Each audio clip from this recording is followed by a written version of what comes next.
Mercury. Mercury is the closest planet to the Sun, but if you imagine it's a constant furnace, you're mistaken. At night, temperatures can drop to a bone-chilling -180 degrees Celsius. During the day, however, they can soar to a staggering 430 degrees Celsius.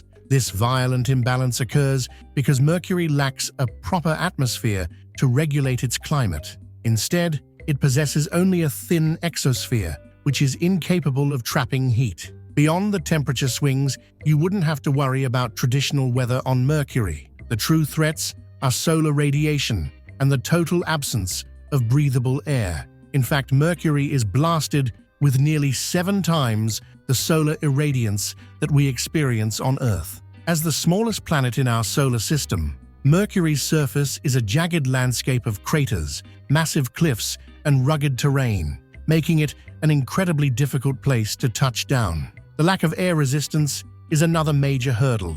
Without it, slowing a spacecraft is much harder, significantly increasing the risk of a high-speed crash. Landing during the day is out of the question due to the blistering heat. Current NASA spacesuits are only rated for up to 121 degrees Celsius, nowhere near Mercury's daytime peak of 430 degrees Celsius. Furthermore, keep in mind that a single day on Mercury lasts about half a year because of its incredibly slow rotation. Nighttime provides no relief either. Temperatures of -180 degrees Celsius far exceed the lower safety limit of NASA suits, which is -157 degrees Celsius. You would simply freeze. Your best shot at survival would be attempting a landing in the Terminator zone, the transition area between day and night, where temperatures are more manageable. Even there, however, the mission remains perilous,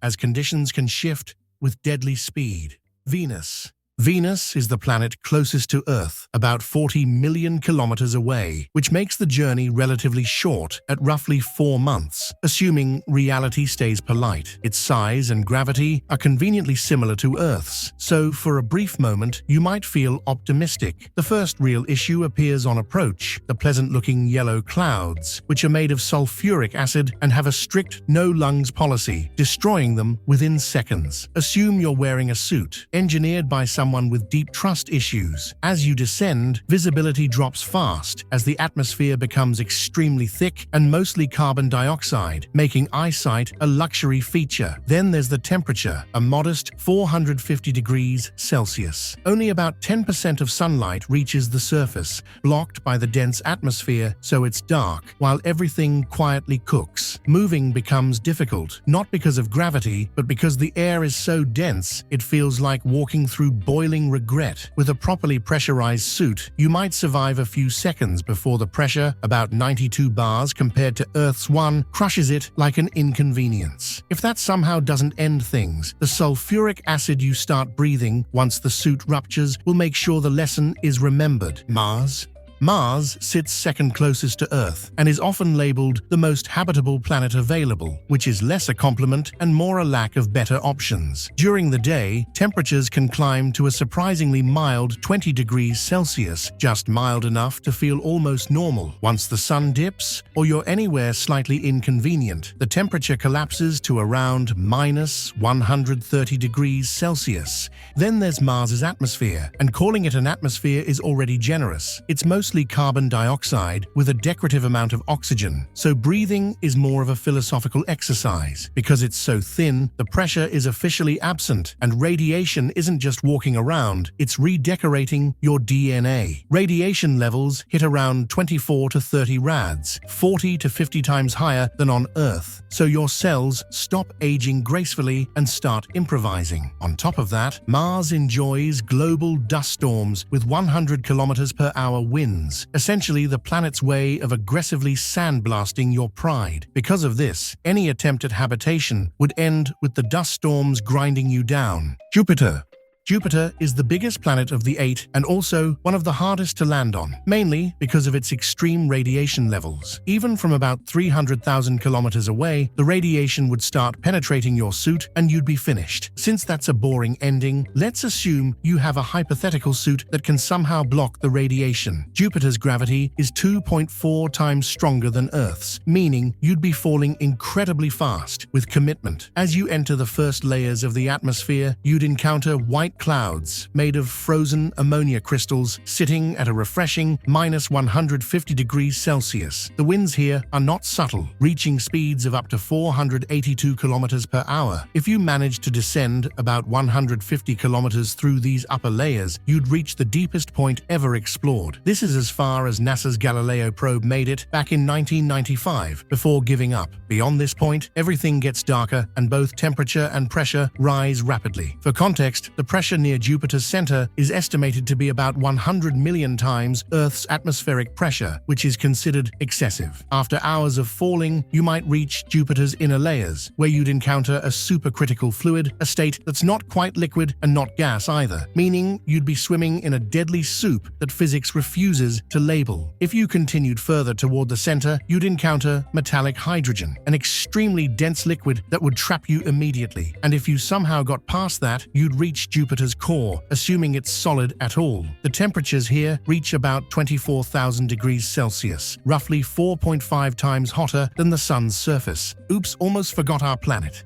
Earth is the third planet from the Sun, and, so far, the only one known to reliably support human life. The atmosphere contains plenty of oxygen, the pressure is reasonable, and the radiation levels are low enough that your DNA doesn't immediately panic. For once, you can step outside without specialized equipment and expect to survive. As you move through the atmosphere, you'll encounter clouds made of water rather than ammonia or acid. Winds can get strong, sometimes violent, but they rarely remove continents. If you descend toward the surface, you'll notice visibility remains high, pressure stays stable, temperatures vary by region, and while storms, earthquakes, and volcanoes exist, they're considered manageable background features rather than constant threats. The average radiation level is low enough that long-term survival is not immediately discouraged. After hours of moving around on Earth, you'd still be alive. You could walk, breathe, drink water, and even sleep, which already puts this planet far ahead of the others. That said, Earth compensates by introducing predators, diseases, natural disasters, and other humans. The environment won't crush, melt, or irradiate you on arrival, but given enough time, it will still find a way to end the experiment. Saturn.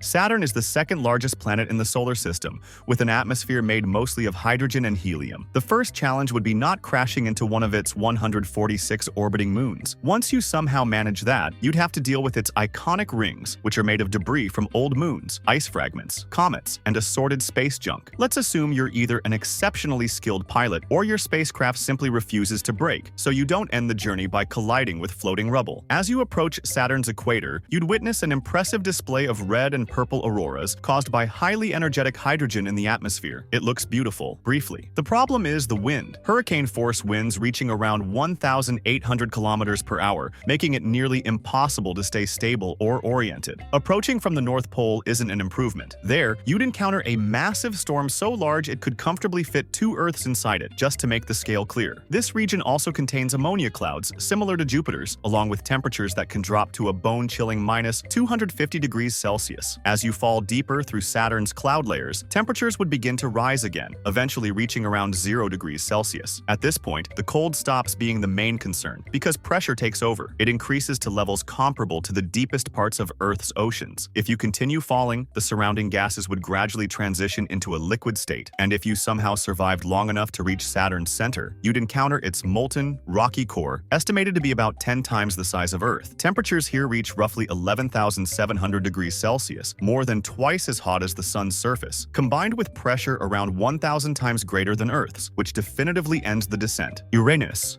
The distance between Earth and Uranus is, on average, about 2.7 billion kilometers. To put that into perspective, even light needs around 2 hours and 40 minutes to cover this distance. It's one of the two ice giants and the only planet in the solar system that rotates on its side. It also spins faster than Earth, with a full day lasting only about 17 Earth hours. Despite the name, being an ice giant doesn't mean it's a frozen solid sphere. It means the planet is made mostly of heavier elements rather than hydrogen and helium. As with Saturn, the first task would be avoiding its ring system. Once you make it through, you'd find yourself surrounded by toxic gases while temperatures rapidly drop below -220 degrees Celsius, earning Uranus the title of coldest planet in the solar system. If the extreme cold and poisonous atmosphere somehow weren't enough, the descent would continue deeper. Further down, the atmosphere becomes much denser, and you'd be bombarded by ice particles from all directions. Eventually, you'd reach one of Uranus's more surreal features: diamond rain, falling through the atmosphere and driven by winds of up to 900 kilometers per hour. It looks impressive in theory. In practice, the pressure here is about 100 times greater than Earth's, which would crush you and bring the experience to a definitive end. Neptune.